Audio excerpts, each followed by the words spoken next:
Bonjour, bienvenue dans la série sur les échecs. Alors voici une partie qui s'est jouée entre Lilienthal contre Aronin au 16e championnat du RSS en 1948. C'est aux Blancs à jouer. Les Blancs ont l'intention de pénétrer sur la 8e rangée avec leur tour. Mais cela se révèle totalement inopérant par la colonne A.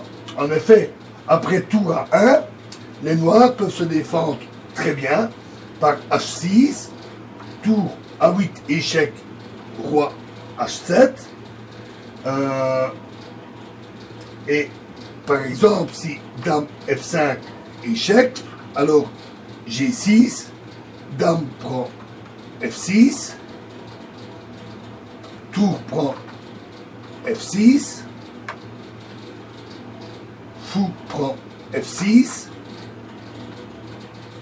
G5, et la tour ne sait plus faire échec et mat, et le roi s'échappe. Donc la pénétration par la colonne A ne marche pas, elle est insuffisante.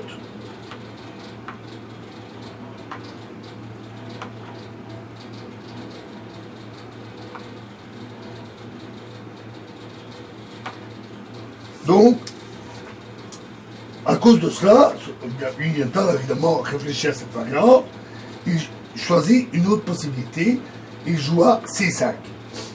Donc ici, il désire en fait pénétrer par la colonne C en sacrifiant le pion. Évidemment, si ici fou prend C5, alors tour prend B7. Donc, dame prend C5 et tour C1 qui est protégé par le fou.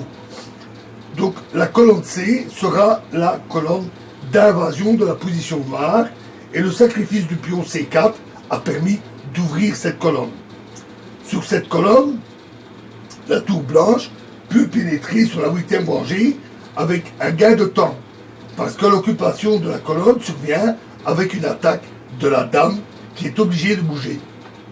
Donc dame à 5, tour C8 échec, fou D8. Alors à noter que sur tour D8, espérant ainsi bloquer la pénétration, les blancs gagneraient simplement par fou prend F6 et après tour prend C8, dame G4 avec une attaque de mat, tour C1 échec, roi H2, G6 obligé et dame D7. Ou bien alors, remettons les pièces.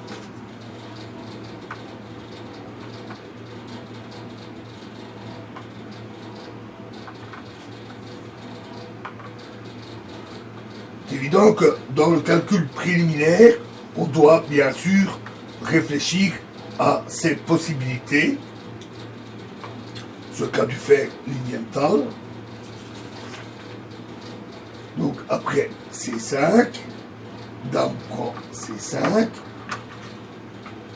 obligé, tour C1, dame A5, tour C8 échec, et donc si tour D8, alors fou prend F6. Et si au lieu de prendre la tour, il décide de prendre le fou, G prend F6, alors dame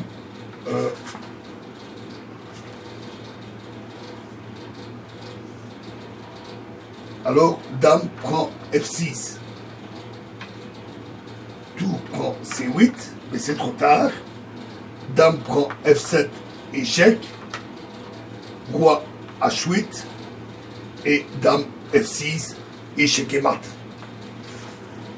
Donc, bloquer la tour, l'invasion de la tour avec sa propre tour, ne marche pas.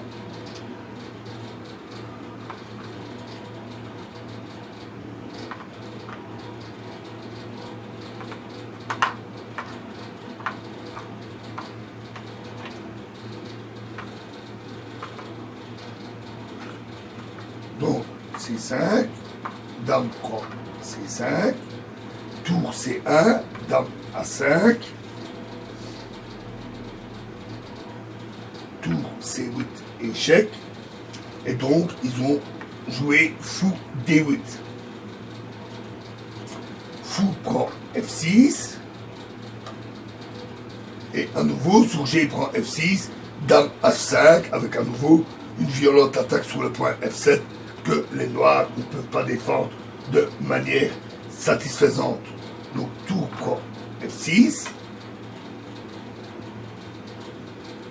et dame C3. On retrouve fréquemment ce motif, la déviation d'une figure qui protège la 8e rangée. Bien entendu, dame prend C3 est interdit, parce que sinon tout prend le fou et checkmate, tout simplement. Et après dame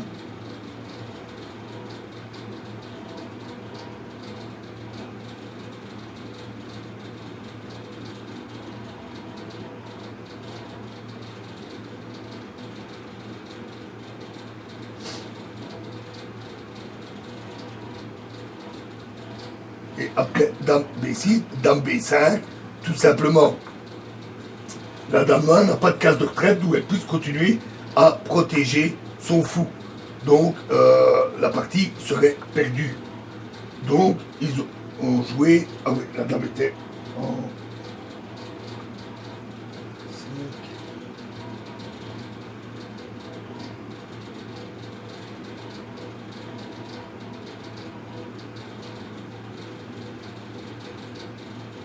Oui, donc ils ont joué dame B6 et dame B2. Et évidemment, le même problème. Sur dame A5, dame B5, et la dame n'a plus de place pour se mettre. Donc ils ont joué dame D6. Ce qui permet d'éviter ce problème tout en conservant la protection du fou. F4, un très bon coup. C'est le coup décisif qui repose sur le motif de la fourchette de pion. Les noirs ne peuvent pas jouer tour prend F4 parce qu'alors tout simplement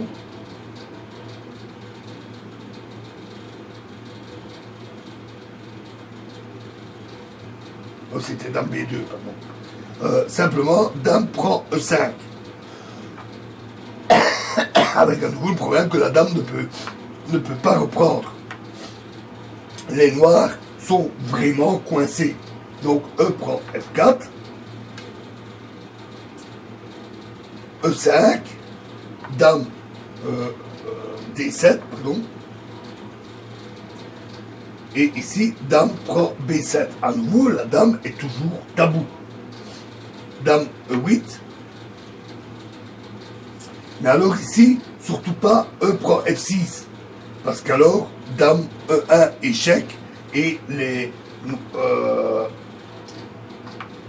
noirs réussissent à s'en sortir. Après roi H2, dame G3 échec, et les noirs peuvent faire un échec perpétuel. Donc dame B8, tour D6,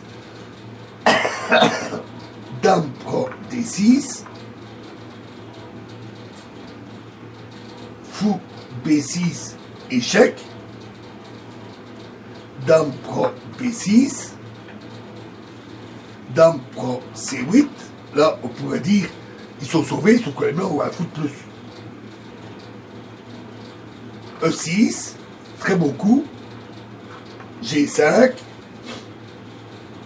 E7, roi G7 et fou C6. Et là, on ne peut plus empêcher la promotion et la perte de la dame noire et les noirs abandonnés. Voilà, donc un exemple complexe, mais qui montre bien que si on voit une voie de pénétration, il faut d'abord examiner et réfléchir si elle marche. Ici, ce n'était pas le cas. Et comment alors ouvrir une autre voie de pénétration qui peut être assez complexe, mais qui peut être extrêmement violente. Voilà. Et dans la prochaine vidéo, nous parlerons d'un autre mécanisme, la percée de pions. Je vous remercie.